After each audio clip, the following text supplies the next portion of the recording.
Here it is, the all-new Nike Court React Vapor Next. Here we go. Hey, what is up everybody? It's Zach, your YouTube foot doctor, and today I am reviewing, playtesting, and of course tearing down the all-new Nike Court React Vapor Next. Now Nike has stuffed a ton of their tech into this shoe, but I still have quite a few questions about it. Mainly, does all that tech stuffed into this shoe really translate into better performance on the court? Let's not waste any time, let's get right into the uppers. Now the first thing I noticed about the uppers is that Nike put flyweave in them. Now flyweave is a really interesting way of creating a woven upper. It's not knit, it's actually a true weave. Now what flyweave is, it has one single piece of strand that goes all the way through the uppers. That's called the weft. Then it has other single strands that create 90-degree angles to it. That's called the warp. Now what's interesting about this is that weft goes all the way through the upper. So it remains really strong so that when you're moving one part of the shoe, that weft is actually tightening up in other places, creating a lot of lateral stability, which is great for tennis. But since it's a woven material, it actually moves with you and actually does give you a much more comfortable fit, which I really do like. Now the bad part about that is that they put it on a shoe that weighs 16 ounces, or 15.8 I should say, and so you're really not getting all the benefits of that really breathable upper and that lightweight material because they put it on such a hefty shoe. Now the next thing I noticed was this huge rubber DuraGuard they put all the way from the lateral side of the toe box all the way medially, so you are going to get a ton of protection when sliding or toe dragging on a hard court. And unlike the Vapor Cage 4s, they did straighten out the vamp or the shoelace line, so it is just a straight entry and closure, which is a huge improvement from the old Vapor Cage 4s.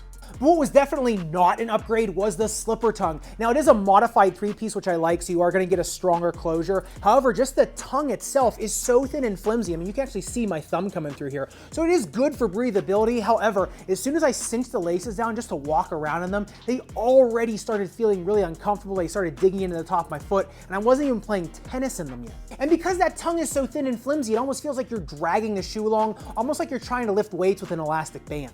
And on the midsole teardown, a 2.9 centimeter heel height and only a 1 centimeter heel to toe drop, there is just a ton of foam in the heel and forefoot of the shoe. And as you can see here in the middle around the arch area, that's that softer React Nike foam, and then circumferential around it is that harder Nike foam. Now Nike states that putting that React foam in the center of the arch of the shoe just gives you a little bit more cushion, a little more comfort, while putting the harder foam on the outside of the shoe gives you a little more stability when laterally cutting. But on the serve test, even with all that foam, only 18 centimeters of serve height, which is really low. It just goes to show you the weight of the shoe plus all that elastic in the upper. It's just really hard to drag that shoe up from static stance. The shoe just does not want to move because of how elastic that upper is. Now the outsoles of the React Vapor Next are really interesting. It is this razor pattern all the way from the tip of the toe to the back of the heel. Now once you get in the back of the heel, it actually starts to undulate, which I actually really like because I think you really do get a good grip on the heel of the shoe. Now these are definitely only hard court shoes. You also have an outsole base shank right here, and you can actually see where that React foam is placed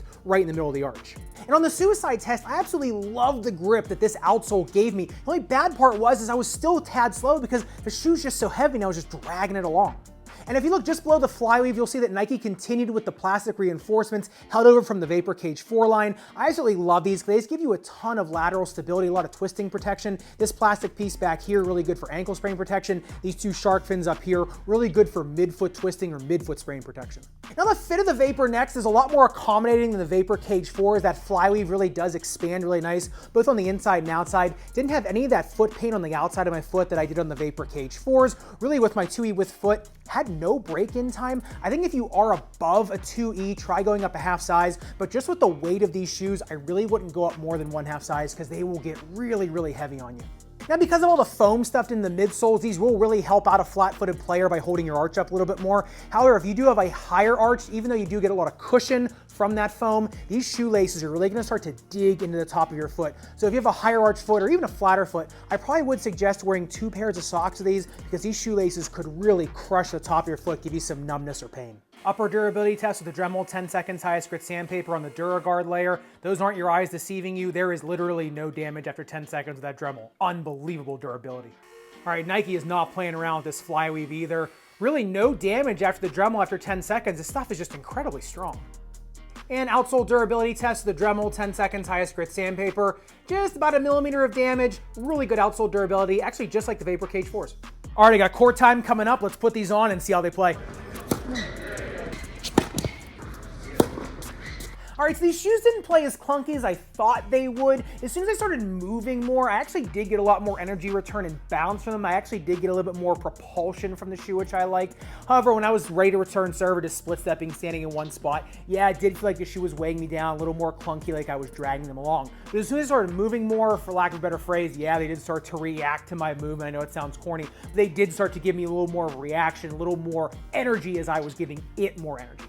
But the bad part about that is after a while, you do just start to feel the weight of the shoe. There's really no getting over the 15.8 ounces of them. Now, they do have a ton of lateral stability. I really never felt out of control. Even with this really thin, flimsy slipper tongue, the rest of the shoe is just so strong that going side to side, you just feel great. There's just no way that this shoe is gonna slip on you on a hard court when you're going down really low. There's just so much grip and traction on it that you really are able to move outstandingly when you're kind of side to side or kind of an awkward position. The only bad part is you gotta drag the shoe back up and then run. So then once you start running, it starts doing well. Then once you stop and have to get going again, that's when you feel the weight of the shoe.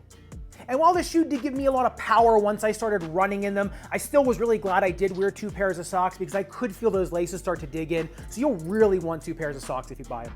And if I had to describe the Vapor Next in one word, it would be meaty. You know, there's just a lot of shoe to be carrying around. And that's why I think Arania Sabalenka is a great pro to be endorsing these shoes. She's got really strong, muscular legs. She's going to give these shoes a lot of energy, and she's going to get a lot back from them. Whereas someone like Daniil Medvedev, who's really tall and skinny, plays with the Vapor 10s right now. I really feel like if you put these on his feet, it would kind of feel like he was dragging cinder blocks around. So you definitely have to have the right physiology to really get a lot out of these shoes, or get enough out of them to make it worth buying. And just as an aside, you know, sometimes the bigger shoe companies will really hype up their new shoe tech when it really doesn't deserve it. However, I will say after playing in these shoes, that Nike Flyweave, that is not hype. That is the real deal. And just showing you here on the infrared test, only a 27.9 degree increase after an hour of play. For a shoe this bulky and big, it actually is pretty good air exchange. So that Flyweave does exchange air really well. But of course, I'd love to know what you think about these shoes. Do you think the pros outweigh the cons here on the Vapor Next? Let me know in the comments down below. And by no means is the Vapor Next the only new tennis shoe that have come out this year. There have been a ton of really cool, innovative shoes that have just dropped in the last couple months. And if you want to see reviews, teardowns of those shoes, make sure you click into the playlist up above. I'll see you in the next one.